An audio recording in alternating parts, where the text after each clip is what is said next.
राधे राधे दोस्तों। कार्तिक मास की शुक्ल पक्ष की नवमी को आंवला नवमी कहते हैं। जैसे नाम से पता चलता है कि इस दिन आंवला वृक्ष की पूजा की जाती है। इसका विधान इस प्रकार से है। प्रातः स्नान करके शुद्ध आत्मा से आंवले के वृक्ष के नीचे पूर्व दिशा में बैठकर पूजन करना चाहिए। पूजन के बाद उसकी जड़ में दूध देना चाहिए। इसके बाद पेड़ के चारों ओर कच्चा धागा बांधना चाहिए।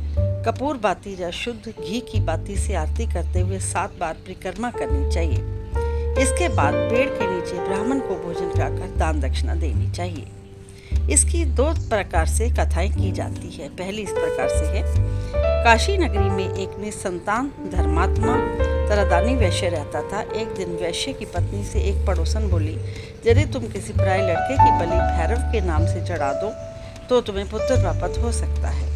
ये बात जब वैश्य को पता चली तो उसने स्वीकार कर दिया, परंतु उसकी पत्नी मौके की तलाश में लगी रही। एक दिन एक कन्या को उसने कुएं में गिराकर भैरव देवता के नाम पर बलि दे दी। इस हत्या का परिणाम विपरीत हुआ। लाभ की जगह उसके बदन में कोढ़ हो गया।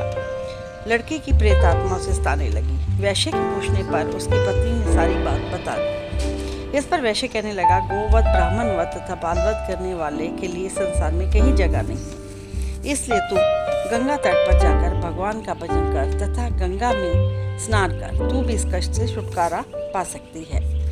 वैश्य पत्नी गंगा के किनारे रहने लगी। कुछ दिन बाद गंगा माता वृद्धा का वेश धारण कर उसके पास आई और बोली, तुम मथुरा जाकर कार्तिक नवमी का व्रत तथा आंवला वृक्ष की परिक्रमा कर तथा उसका पूजन कर। ये व्रत करने से तेरा ये कोढ़ दूर हो जाएगा। वृद्धा की बात मानकर वैश्य पत्नी पति से आज्ञा लेकर मथुरा जाकर विधि पूर्वक आंवला का व्रत करने लगी। ऐसा करने से भगवान की कृपा से दिव्य श्रीवारी होगी तथा उसे पुत्र भी प्राप्त हुआ। दूसरी कथा इस प्रकार से है।